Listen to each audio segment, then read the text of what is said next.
Kesan saya menjadi pembawa duplikat bendera pusaka Republik Indonesia itu sangat bangga, dan saya tuh sangat berterima kasih kepada para pelatih sudah mempercayakan saya untuk membawa duplikat bendera pusaka Republik Indonesia. Di sini saya juga saat pelaksanaan saya lumayan deg-degan juga karena manusiawi ya, namanya grogi kan gitu. Iya.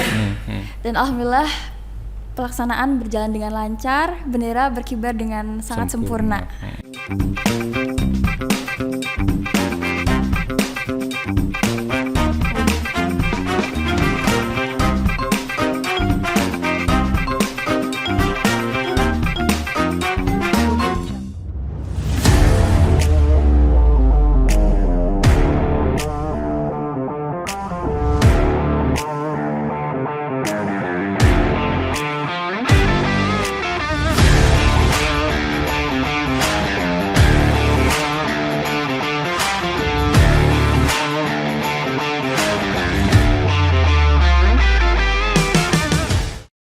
Bismillahirrahmanirrahim. Assalamualaikum warahmatullahi wabarakatuh. Berjumpa lagi bersama kami Podcast Korem 0639 Gunung Jati. Para sahabat sedulur podcast yang kami cintai, di sini kami sudah kedatangan tamu. Beliau adalah seorang narasumber yang mana di sini saya sudah didampingi oleh senior kami yaitu Pelda Setia. Selamat datang Bang Setia. Selamat datang juga Mas Kasbun. Terima kasih atas undangannya. Iya, terima kasih banyak. Di luar kesibukan dan kegiatan aktivitas Abang di luar ya yang sangat padat tentunya masih bisa berkenan hadir di sini untuk memenuhi undangan kami. Para sahabat sedulur podcast, kami berdua dari TNI juga ditemani oleh adik-adik kami yaitu pasukan pengibar bendera pusaka Kota Cirebon. Di sini ada dua orang putra ya, satu orang putra dan satu orang putri. Beliau adalah anggota Paskibraka Kota Cirebon yang kami undang untuk menjadi narasumber. Kita akan banyak mengupas tentang bagaimana perjalanan karir mereka yaitu menjadi seorang Paskibraka. Tentunya kita awali dulu nih dengan Bang Setia. Bang Setia, terima kasih Bang, Abang sudah hadir di tengah-tengah kesibukan Abang kemari. Banyak sekali yang ingin kami tanyakan ke Bang Setia di sini sebagai seorang pelatih tentunya kan. Sebenarnya yang melatar belakangi pihak TNI untuk mendampingi atau melatih dari calon Paskibraka kemudian sampai mereka itu melaksanakan tugasnya itu apa sih? Mungkin Bang Setia bisa berkenan menjelaskan. Oke, baik. Assalamualaikum warahmatullahi wabarakatuh. Salam sejahtera untuk kita semua. Jadi begini Mas Kasbun, bisa saya ceritakan untuk masalah keterlibatan TNI ini dalam pembinaan dan pelatihan itu. Awalnya sebetulnya dari tahun kemarin. Tahun 2023. Jadi untuk tahun 2023 itu adalah awal dari Paskibraka itu yang tadinya dibina dari Kemenpora, kemudian dialihkan ke BPIP. BPIP sendiri adalah Badan Pembinaan Ideologi Pancasila. Kemudian tadi Mas Kasbun menanyakan apa sih yang melatar belakangi kok bisa TNI menjadi pembina atau pelatih? Itu sesuai dengan peraturan BPIP nomor 3 tahun 2022. Di situ dijelaskan di dalam pasal 11 dalam pelaksanaan perekrutmen Paskibraka maupun pelatihan sesuai dengan pasal 11 itu di tingkat kota atau kabupaten itu sudah ada penetapan yang sebagai pelatih atau pembina. Salah satunya di situ disebutkan adalah keterlibatan TNI atau Polri untuk menjadi pelatih dan pembina. Oh, berarti sudah ada ketentuannya sebelum itu? Ya, ada surat keputusan dari BPIP nomor 3 tahun 2022. Di situ juga ada keterlibatan dari Purna juga kita libatkan. Makanya dengan dasar itu kemudian kalau di tingkat kota kabupaten ini dibidangi oleh Badan Kesbangpol kota atau kabupaten. Nah, maka justru dari peraturan BPIP itu makanya Kesbangpol itu bersurat ke kita ke TNI khususnya Iya, kalau iya. di Kota Cirebon itu ke Kodim 0614 Kota Cirebon. Oh, jadi Kodim 0614 Kota Cirebon itu mendapatkan surat dari Kesbangpol. Ya, Oh, betul. Iya, iya. Kesbangpol Lanjut, itu Bang. dasarnya adalah dari peraturan dari BPI Iya, iya, tersebut. iya. Oh, iya, lanjut ya. Kemudian kita juga di pelatih juga bukan hanya TNI di situ Mas Kevin. Kita ada di situ dari kepolisian ada, Ya. dari Purna juga ada. Jadi kami itu di tahun 2024 ini ada 12 pelatih. Ya, 12 pelatih terdiri dari 4 pelatih TNI, ya khususnya dari Kodim 0614 Kota Cirebon. Iya. 1 orang dari kepolisian yaitu dari Batalion C Brimob Polda Jabar, kemudian 7 dari rekan-rekan Purna Paskibra. Oh, jadi setelah mendapatkan surat dari Kesbangpol itu kemudian langsung membentuk tim pelatih. Ya, betul. Iya, iya. Langsung membuat tim pelatih gitu. Dan di situ juga kita juga menyiapkan juga tim kesehatan juga. Ada tim kesehatan juga di situ. Kalau boleh tahu sejak bulan berapa mulainya pelatih dibentuk kemudian melaksanakan kegiatan penyaringan dan sebagainya dan seterusnya Oke. itu? Kalau untuk penyiapan pelatih itu dimulai setelah Idul Fitri kemarin sekitar berarti bulan April lah ya. Iya. Setelah tim pelatih dan panitia terbentuk, kita melaksanakan namanya seleksi. Iya, iya. Seleksinya secara online ya, nanti bisa juga ditanyakan sama adik-adik ini bagaimana Teknisnya ya, karena yang enak- mereka masakan ini kan gitu. bagaimana Iya, iya. teknis dan bagaimana cara online-nya itu sekitar bulan April kita membuka pendaftaran. Alhamdulillah pada waktu itu kita mendapatkan 330 peserta. Oh, jadi animo pertama pada saat online itu sudah 300 sekian peserta. Betul Mas Kasbul. Banyak sekali ya. 330 Itu peserta. dari masing-masing sekolah yang ada di Kota Cirebon ini berarti ya? Ya, jadi untuk peserta itu seluruh SMA, SMK, Ya. MA sederajat baik negeri maupun swasta se-Kota Cirebon. Itu berjumlah 330 orang. Iya, iya, iya, iya. Lanjut Bang, lanjut setelah Kemudian mereka masuk. setelah mereka dinyatakan lulus seleksi administrasi, baru kita ada 7 seleksi online. Oh, jadi setelah online mereka masuk, diterima, kemudian langsung akan melewati 7 seleksi. Iya, 7 seleksi. Itu juga secara online juga Mas Kabun. Yang Oh, pertama online itu juga. ya, Iya, iya. yang pertama itu tes wawasan kebangsaan, yang kedua itu tes TIU, Ya, kemudian tes kesehatan, ya, ya. tes parade, tes semapta, tes PBB, dan yang terakhir itu tes wawancara. Nah, iya, iya, iya. satu yang mau saya sampaikan di sini, Iya. ya mungkin ini baru di Kota Cirebon yang dilakukan. Kita melaksanakan tes wawancara itu selain melibatkan TNI, Polri, dan tadi yang Purna tadi, Iya. di kota ini melibatkan psikolog, Mas Kasbun.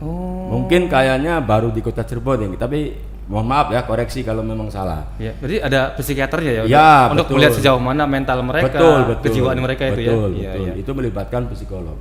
Tapi bagus juga itu Bang, Ya. sampai melibatkan seorang ahlinya ya kan gitu. Betul. Seperti itu. Nah, lanjut, Selain kita yang mengetes wawancara, juga ada dari pihak psikolog. Iya, iya, iya. Kemudian selanjutnya setelah tahap seleksi itu diumumkan dari 330 itu, kita mengerucut menjadi 34 orang yang kita terima. 34 orang itu Mas Kasbun, nanti yang 2 itu kita ikutkan seleksi Jawa Barat, Paskibraka iya, Jawa iya, Barat. iya, Nah, jadi untuk kota Cirebonnya sendiri itu cuma 32 orang. Nah, kalau boleh tahu dari Kota Cirebon ini ada perwakilannya ke Jawa Barat? Ada. Yang pertama itu perwakilan dari SMA 8, yang putra, Iya. yang putrinya dari SMA 1. Kalau boleh kami tahu, pada saat mereka seleksi Jawa Barat itu kita langsung kirim 2 calon atau berapa nih kira-kira? Ya, karena ketentuan dari Kesbangpol Jabar itu kita harus mengirimkan 1 pasang Ya, atau ya. 2 orang putra putri. Ya, ya. Nah, mereka pun di sana juga melaksanakan tes lagi Mas Kesbun. Ya. Seperti apa yang dia lakukan pada waktu ikut tes di Kota. kota. Jadi semuanya itu apa yang diteskan di kota itu di sana dites lagi online juga. Iya. Dan alhamdulillahnya Kota Cirebon ini terwakili oleh Ya, orang gitu ya. Mereka dua-duanya, lulus semua, alhamdulillah dua-duanya lulus. Wah, luar biasa ini. Ya. Para sahabat Sedulur Podcast, kita kasih apresiasi dulu, tepuk tangan buat pelatih kita ini. Luar biasa karena jarang-jarang ada sebuah kota yang bisa mengirimkan calonnya kemudian bisa terima semua kan gitu. Ya, alhamdulillah Mas Ego. Tentunya bisa aja satu kan bisa saja Bisa, kan, gitu. ya. Yang satunya bisa balik lagi berarti kan gitu Betul, kan. betul. Tapi kali ini 2 calon tapi 2 juga yang lulus. Alhamdulillah. Itu luar biasa. Alhamdulillah, Mas Ego. Nah, lanjut setelah itu. Oke, setelah proses penerimaan kita selesai, kita tentunya melaksanakan pelatihan-pelatihan. Kita mulai pelatihan itu dari mulai tanggal 9 Juli. Ya, ya. Jadi dari tanggal 9 Juli sampai pas pelaksanaan itu kurang lebih 1,5 bulan lah Mas Esbun. Sampai pelaksanaan Sampai itu. pelaksanaan. Iya, iya. Kira-kira apa saja pelatihannya nih? Ya tentunya untuk Sedulur Podcast ketahui, untuk latihan itu tidak hanya mungkin ini pemikiran orang, wah ini pasti latihannya cuma PBB doang Iya, kan iya, gitu. iya. Sebenarnya tidak. Kita juga di sini juga ada juga ya untuk materi-materi bela negara, wawasan kebangsaan, Iya, iya. pengetahuan bahaya narkoba. Pengetahuan umum lainnya Ya, juga ya, gitu. jadi tidak semata-mata hanya kita melatih PBB atau fisik lah. Iya, karena kebanyakan image-nya kan kalau Paskibraka itu domainnya itu PBB, Betul, baris betul, berbaris betul, kan gitu betul. kan gitu, Ya, di lapangan ya. gitu. Oh, ternyata ada juga metode yaitu teorinya di situ Ya, ya gitu. betul. Teorinya juga ada. Jadi kurang lebih 1,5 bulan ini, Iya. kemudian pada tanggal 10 Agustus kemarin Iya. kita melaksanakan pemusatan. Pemusatan. Ya, pemusatan. Jadi mereka dikumpulkan dan gimana tuh? apanya itu Mas Kesbun? Mereka dikumpulkan jadi satu nih. Ya, pemusatan jadi itu. pemusatan itu 32 orang ini Iya. kita masukkan ke dalam asrama yang disebut adalah Desa Bahagia Mas Desa Kesbun. Bahagia ya. Desa Iya, Bahagia. luar biasa ya nih. Desa Menarik nih. Bahagia itu, nah jadi di situ kita mencoba supaya adik-adik ini belajar mandiri. Karena ke depan itu kan adik-adik ini kan Bebannya berat kan, tugasnya iya ya, kan tidak gitu. sama orang tua terus gitu. Iya, Jadi iya. kita ajarkan dia mandiri. Oh, jadi harapannya tuh setelah Bertanggung pelaksanaan jawab. kegiatan itu ada ya gitu, Iya, efek jadi positif di depannya. Jadi setelah tujuannya untuk pemusatan itu ya biar dia bisa mandiri gitu kan. Mandiri, berani dan bertanggung jawab tentunya Betul, kan Mas gitu. Kasbun, Iya, itulah tujuannya. Kemudian rangkaian pemusatan itu dari mulai tanggal 10 Iya. dan itu juga kita lakukan penyamaan persepsi dengan pasukan 45 Mas Kasbun. Iya, iya. Iya kan. Dalam hal ini kita melibatkan dari Yon Arhanud 14 sebagai pasukan Batalion 45. Arhanud yang ada di Kota Cirebon. Betul, yang ada di Jalan Iya, Pilang. iya, iya, Ya, itu jadi selama kurang lebih 7 hari itu kita penyamaan langkah, Iya. penyamaan persepsi Iya, iya. dengan Arhanud 14 Kota Cirebon. Kemudian setelah itu tanggal 15 kemarin kita ulangi, tanggal 14 kita melaksanakan gladi kotor. Iya, iya. Tanggal 15 kita melaksanakan gladi bersih. Kemudian malam 16 kita melaksanakan renungan di Iya. tempatnya di TMP ya. TMP Kesenden. Kemudian tanggal 16 pagi kita melaksanakan prosesi pelipatan duplikat bendera. Iya, iya. Kemudian malam 17-nya kita pengukuhan. Dan untuk hari hanya adik-adik ini melaksanakan tugas tugasnya ya, penaikan dan penurunan. Oh, luar biasa nih. Ini secara garis besar sudah kita dengarkan ya para sahabat Sedulur Podcast. Nanti akan kita tanya lebih dalam lagi nih ke Bang Setia sebagai seorang pelatih. Tapi sebelumnya Bang, saya akan geser dulu ke Ade Geral. Ade Geral, barangkali ada yang perlu disampaikan dari kesan dan pesan apa yang dirasakan oleh Dek Geral sendiri. Nanti dari Geral ke Dek Nadia ya, gitu. Kita coba ke Dek Geral dulu. Kira-kira kesan dan pesan apa?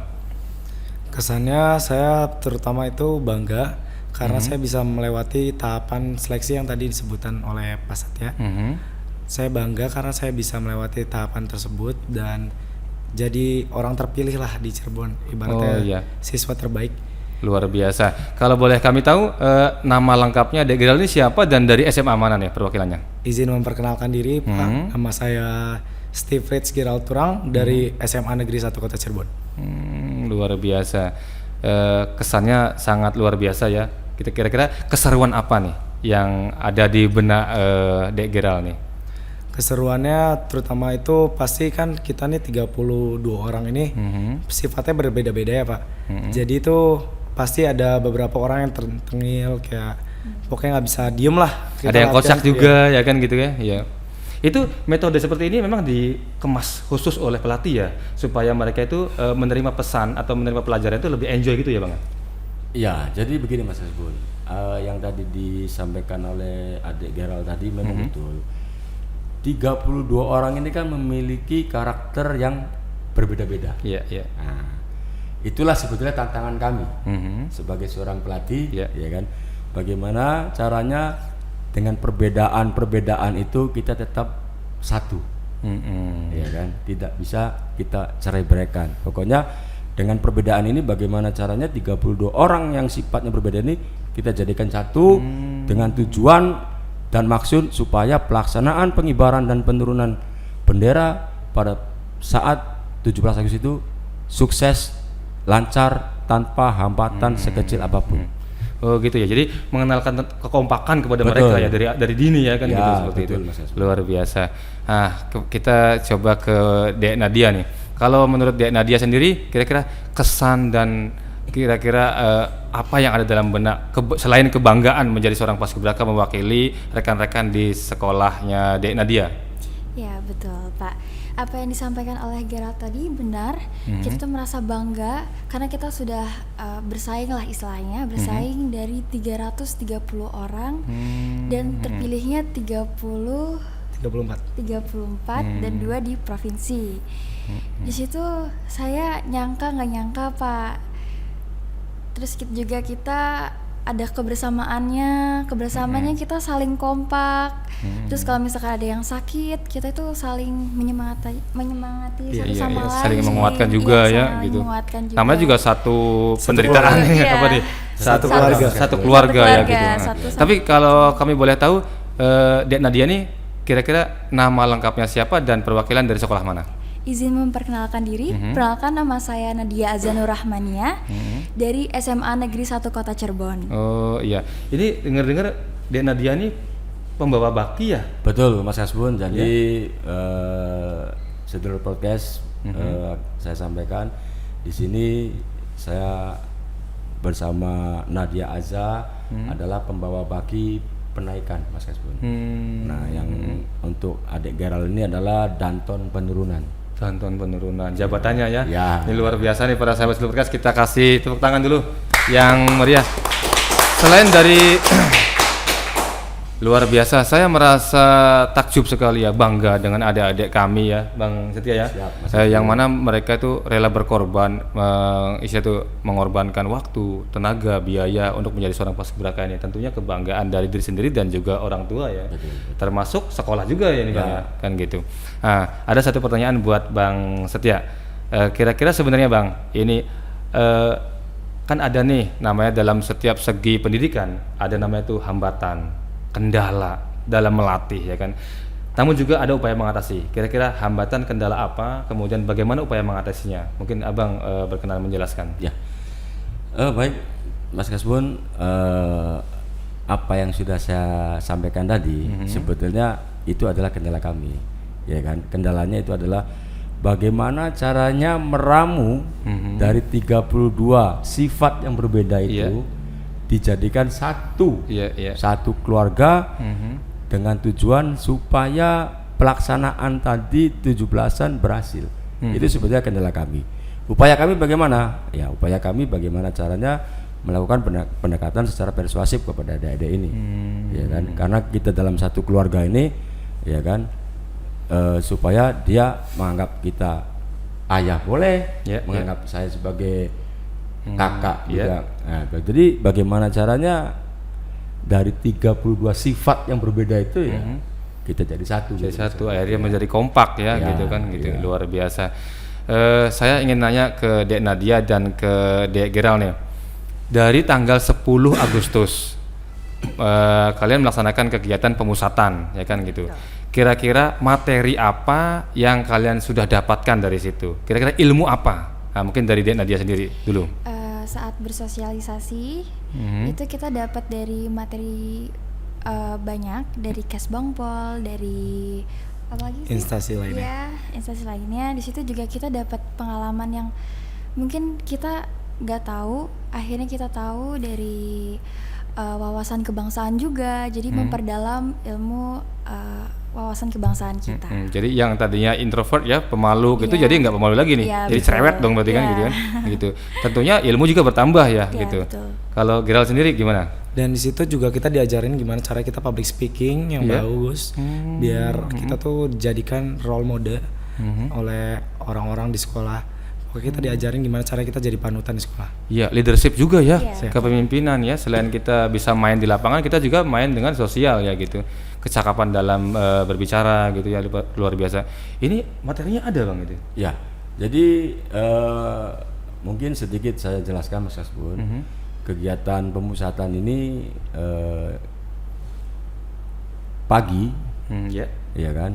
Itu sekitar jam 4 itu adik-adik ini sudah bangun. Oh, jadi dimulainya dari dini hari nih, dari Ya, jam 4 ini. kita mulai dini hari. Mereka dibangunkan. Bangun, Heeh. ya kan? Persiapan sholat subuh tentunya. Ya. Kemudian setelah sholat subuh kita melaksanakan biasa Basic pagi ya. jogging dulu, jogging iya, pagi iya. kan. Oke. Setelah jogging mereka melaksanakan pembersihan, kemudian dilanjut makan pagi.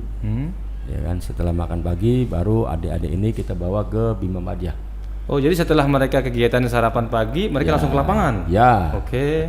Ke Bima Madya kita melaksanakan materi PBB gitu Ya. kan, penyamaan dengan tadi dari Arhanu tadi. Iya.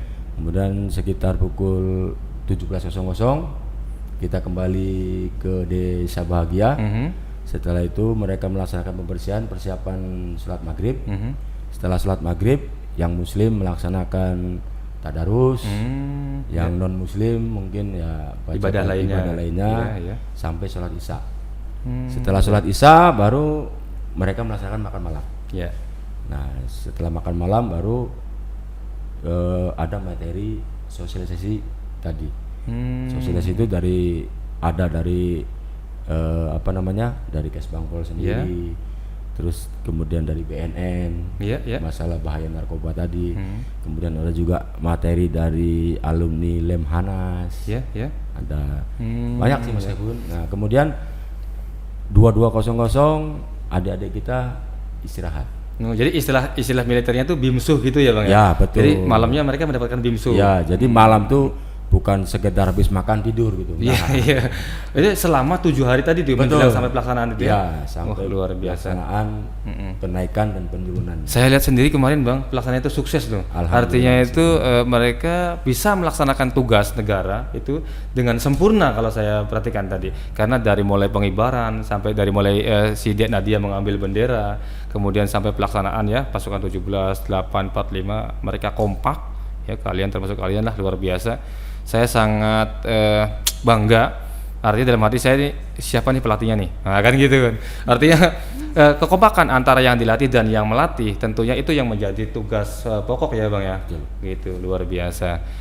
Ada tidak nih kira-kira dari Dek Nadia maupun Dek Gerald sebuah pesan baik untuk diri sendiri maupun adik-adik yang sekarang baru naik kelas 1 kemudian nanti tahun depan mereka bisa saja menggantikan kan tentunya gitu. Kira-kira coba dari Dek Nadia sendiri ada pesan khusus buat adik-adik kita? Pesan khusus buat adik-adik dulu. Ya, pesan buat untuk adik-adik tetap semangat dan jangan lupa kalian harus jaga fisik kalian dari olahraga kecil dulu supaya kalian tidak kaget saat pelaksanaan seleksi nanti. Pokoknya tetap semangat, tetap berjuang, dan ayo kita banggain negara Indonesia. Iya, luar biasa. Luar biasa, kita kasih tepuk tangan dulu. Berikutnya Dek Gerald, mungkin pesan buat rekan-rekan di luar, adik-adik kita yang masih kelas 1 nih, supaya bisa ikuti jejaknya Dek Gerald. Pesan-pesan saya yang pertama, pasti kalian tuh harus tetap semangat. Terus jangan lupa minta doa restu orang tua, karena kita tanpa doa restu orang tua itu cuma manusia biasa. Ya, betul. Ya, Bang. luar Jangan lupa biasa. berdoa. Satu paling terakhir dari Dek Nadia. Pesan apa untuk rekan-rekan seangkatan Paskibraka 2024 Kota Cirebon? Ya, pesan saya untuk angkatan 2024, ayo kita mempererat lagi tali silaturahmi kita. Jangan sampai putus. Kepada senior-senior kita juga, pelatih-pelatih kita, kekompakan kita harus tetap dijaga. Pokoknya semangat. Kita sudah nangis senang bareng-bareng ya Sif ya. Ayo kita kompakin lagi kebersamaan kita. Oke, dari Gerald, pesan buat rekan-rekan seangkatan tahun 2024. Ya, pesan saya jangan pernah lupain susah senangnya kita di latihan, nangis di latihan, senang di latihan, jangan pernah dilupain. Terus jangan diputusin juga tali kekeluargaan sama pelatih, senior dan teman-teman yang lainnya. Luar biasa. Satu pertanyaan terakhir nih Bang. Ini Dek Nadia ini kan dia pembawa bendera. Betul. Pembawa bendera. Tentunya ada pelatihan khusus buat dia nih. Nah, pelatihan seperti apa? Bagaimana cara memilih calon? Kemudian pelatihan seperti apa yang diberikan kepada si calon tersebut sehingga dia bisa melaksanakan tugasnya pembawa bendera? Ya. Kalau secara khusus memang ada ya pelatihan untuk pembawa baki. Karena apa? Karena memang betul membawa bendera itu ringan, Ya. ya kan. Tetapi tanggung jawabnya lebih besar segala-galanya. Ya, bisa dirasakan itu dia. Ya. Bisa dirasakan ya, luar biasa. Tanya aja langsung sama ini ya. Bagaimana? Ya, kita coba tanya nih Bang Iya, ya. oke. Kita coba bagaimana kesannya menjadi seorang pembawa baki?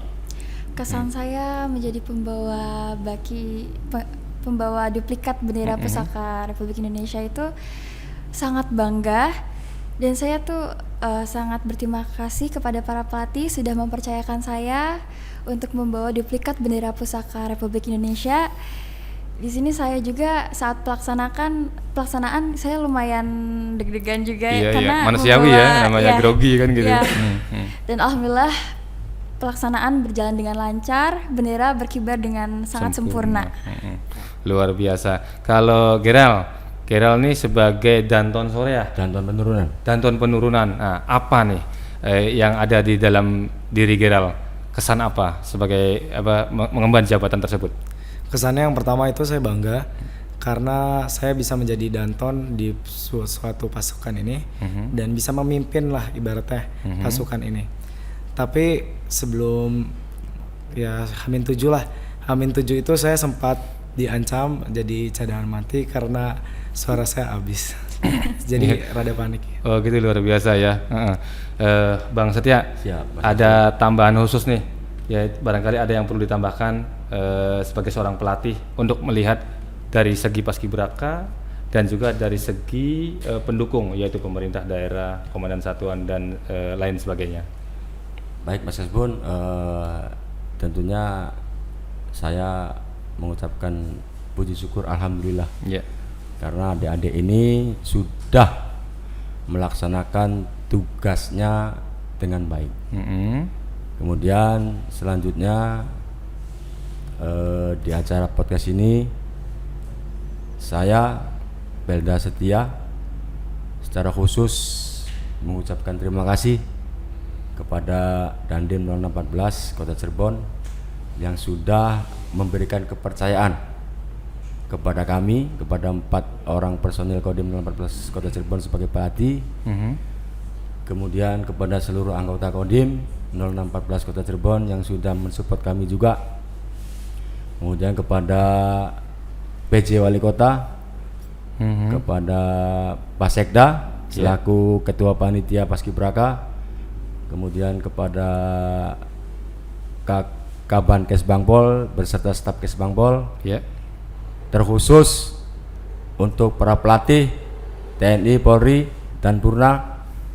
Ya, terima kasih untuk segala kesibukan dan kesibukannya sudah bisa membimbing dan melatih adik-adik Paskibraka 2024. Dan satu lagi yang gak ketinggalan, PST 119 tim kesehatan. Tanpa PST 19 kita tidak bisa berbuat apa-apa. Iya, iya, Itu luar aja Mas biasa. Kebun. Kemudian mungkin pesan saya untuk kepada sekolah-sekolah, ini kepada pihak sekolah terutama, Iya, iya. kepada pihak sekolah SMA, SMK, MA sederajat, baik negeri maupun swasta yang ada di Kota Cirebon, saya mengharapkan dukungannya untuk pelaksanaan seleksi Iya. Paskibraka tahun 2025.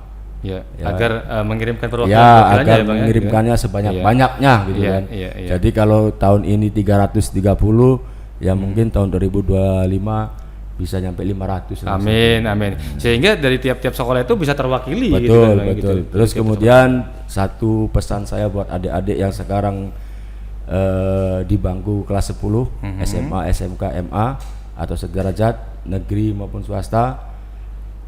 Kalau kalian ingin seperti senior-senior kalian, seperti kakak-kakak kalian, jangan lupa belajar dan berlatih, kemudian siapkan mental dan fisik Anda. Iya, luar Semangat. biasa. Iya, tetap semangat, luar biasa nih.